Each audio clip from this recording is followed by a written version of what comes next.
Et salut toi et bienvenue dans ce podcast Bouffe-moi ce bouquin où on parle culture, littérature et tout ce qui s'en rapproche de près ou de loin. Si tu veux soutenir le podcast, ça se passe sur ma page Tipeee ou Utip et laisse-moi remercier Lady Muse et Olivier qui sponsorisent l'épisode d'aujourd'hui grâce à leurs dons. Cette semaine, on va parler, toi et moi, d'un film qui, à la base, est un roman. Alors, ce podcast va être assez particulier parce que, habituellement, je te raconte l'origine du roman, je te donne des anecdotes dessus et on voit un peu la différence qu'il y a avec le film. Sauf que, voilà, des anecdotes sur le bouquin, j'en ai pas trouvé des masses, malheureusement. Alors, est-ce que ça veut dire que ce podcast va être merdique ? Bah, j'espère pas quand même, hein, et ça me fait très chaud au cœur de voir la confiance que t'as en moi. Non, mais du coup, je me suis un petit peu adaptée.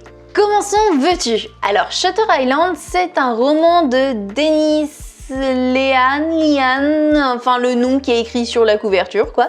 Et il est sorti en 2003. C'est un thriller psychologique doublé d'un roman policier historique. À vos souhaits.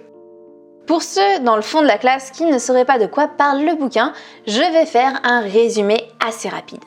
En gros, Teddy, c'est un petit Marshall adepte de la cigarette et il va devoir en fait enquêter sur la disparition d'une patiente d'un hôpital psy.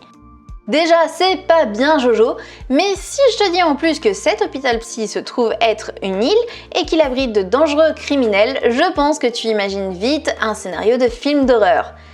Eh ben non, je crois que tu n'as pas suivi ce que je disais, c'est un thriller, pas de l'horreur. Même si c'est vrai qu'il y a de la tension et que ça peut foutre les chocottes. Ce qu'il faut savoir, c'est que même si l'île de Shutter Island est fictive, elle est en fait fortement inspirée par une île en fait que l'auteur aurait visitée étant jeune, donc autant te dire que ça fait un petit peu froid dans le dos quand tu sais ça. Ce bouquin, il est très bon quand même, hein. Tellement bon qu'en 2008, t'as une BD qui va sortir et en 2010, c'est autour du film de Scorsese avec DiCaprio. Rien que ça. Personnellement, j'ai lu le livre en fait après avoir vu le film. Bon, pour être plus précise, j'avais vu Shutter Island au moment de sa sortie, donc il y a 13 ans. Et même si je me souvenais pas vraiment des petits détails, j'avais pas oublié le plot twist. Et est-ce que je regrette ça ? Eh bah pas du tout. En fait, contrairement à d'habitude, je pense même que je te conseillerais plutôt de visionner le film avant de lire le roman. Tout l'intérêt de Shutter Island, c'est clairement le twist final. Donc une fois que tu le connais, l'œuvre perd totalement son effet de surprise. Et c'est pour ça que je te conseille vraiment de lire le livre après. Ta lecture va être totalement différente en fonction de ce que tu sais ou non sur la révélation finale. Et je peux te dire qu'il y a tellement d'indices, c'est tellement bien écrit que la lecture est aussi savoureuse que si tu ne connaissais rien dessus. Pour ce qui est du film, je suis un peu moins convaincue. À mes yeux, il est bien plus intéressant à voir quand tu le découvres totalement que lorsque tu le revisionnes ou bien que tu connais déjà l'histoire. Après, c'est une question de goût, voilà, tu fais ce que tu veux. Passons du coup au film d'ailleurs. À la base, il devait sortir en 2009, mais il se trouve que cette année-là, on connaît une belle grosse récession et donc on décide de décaler la sortie à 2010.